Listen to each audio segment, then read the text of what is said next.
Two possibilities exist. Either we're alone in the universe, or we are not. Both are equally terrifying, according to iconic science fiction writer Arthur C. Clarke.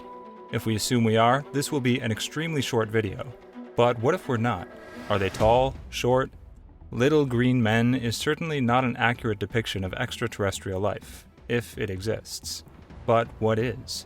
Until we find them, or they find us, we are left to speculate. So, let's speculate. Welcome to techrumor. In today's video, we take a deep dive into what astrobiologists and other scientists believe we may see if and when ET lands in your front yard to sell you Girl Scout cookies. Life versus intelligent life. Insert political joke here, but there's a chasm of difference between the cosmic likelihood of the two. Some evolutionary scientists see life as inevitable, given the nearly infinite possibilities for it to develop in the universe. So what will we find, and to be specific, are we looking for life or intelligent life?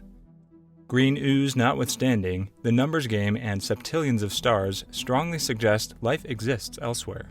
So maybe there's lots of green ooze out there, just not intelligent by Earth standards. What about the intelligent ones? Gaunt, bug-eyed aliens make us comfortable, since in reality they're much like us. 2 eyes and a head, symmetrical limbs, etc. However, extraterrestrial life forms that float like clouds or flow as water present a whole new set of challenges that humanity is likely unprepared for. Here's what we know.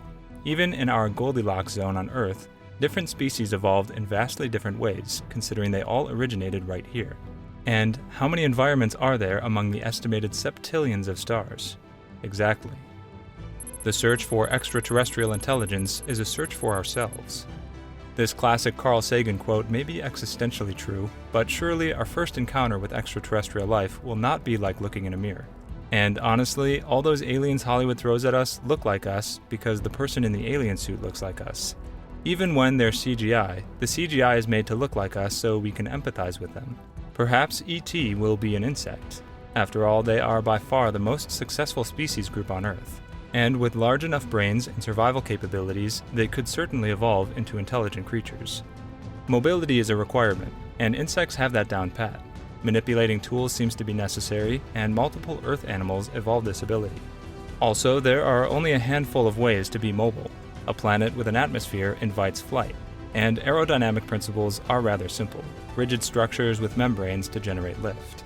So our alien visitors could fly, or swim. If they're lighter than the liquid they're in, they can float. What about legs? We have 2 for the simple reason that, far enough back in our lineage, a 4-finned fish crawled up on shore. Its descendants, and therefore our ancestors, had 4, and when they learned to walk upright, it not only exerted 75% less energy, according to a recent study, but freed up their hands for important ventures like tool-making. So, why not 6, or 12? As for fingers, some scientists say our having 5 is overkill, and a cartoon character like 3 or 4 would work for ET. Beyond biology itself. Replay the tape a million times, and I doubt that anything like Homo sapiens would ever evolve again, mused paleontologist Stephen Jay Gould.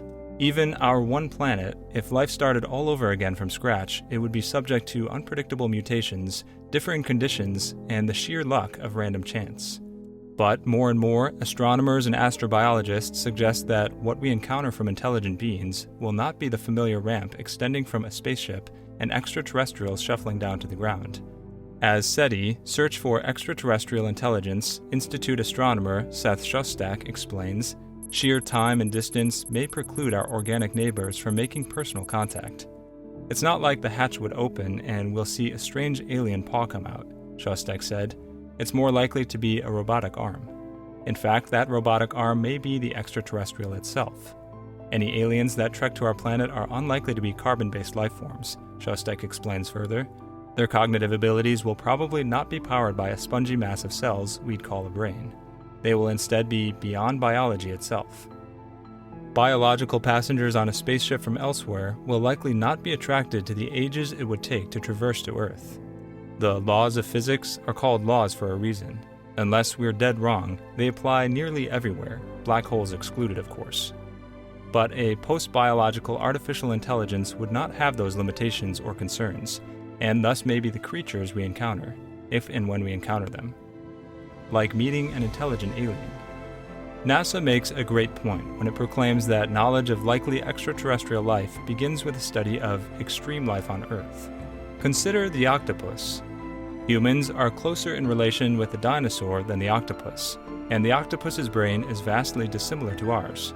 Still, though invertebrates themselves, octopi have the equivalent of 8 spinal cords, one running down each arm, and possess almost 3 times the neural wiring capacity of humans, who thankfully are much larger. Cut off an octopus arm, and it crawls away on its own, and if it encounters a food item, will grab it and try to feed it to where its mouth would be, if some jerk had not cut off its arm. Peter Godfrey Smith, professor of philosophy at the Graduate Center of the City University of New York, is admittedly a fan. It's as if each arm has a mind of its own. Meeting an octopus is like meeting an intelligent alien. Perhaps along with laws of physics, gravity, etc., there are also evolutionary laws that are more or less standard across the cosmos. Evolutionary biologists point back to the phenomenon of evolutionary convergence, in which species far apart on the tree of life and separated by millions of years still come to closely resemble each other. One thing is certain about intelligence life elsewhere. It did not begin as intelligent life.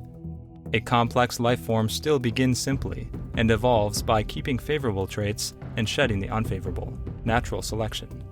But does the evolutionary process of keeping and shedding lead to similar destinations?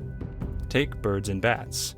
Both are winged, but their common ancestor was a small lizard-like creature that existed over 300 million years ago. This is long before dinosaurs, but birds and bats separately developed the same method of mobility: evolutionary convergence. That being said, they still originated on the same planet. A much denser home world produces a much different method of mobility, for example, and there would be no reason for its inhabitants to look remotely like us. We come in peace. Not. Stephen Hawking was not an optimist when it came to humanity's prospects after an alien encounter. If aliens ever visit us, I think the outcome would be much as when Christopher Columbus first landed in America, which did not turn out well for the Native Americans. Maybe they'll be angry because of the way Game of Thrones ended. Who knows? The hard truth is, the scientist and the science fiction writer have the same amount of knowledge about what other life forms away from Earth are like. But it sure is fun to imagine. So what do you think about the myriad of life forms we may encounter in the cosmos, or in our front yard? Will our expectations be anywhere near reality if or when we see them? Tell us in the comments. And as always, thank you for watching Tech Rumor.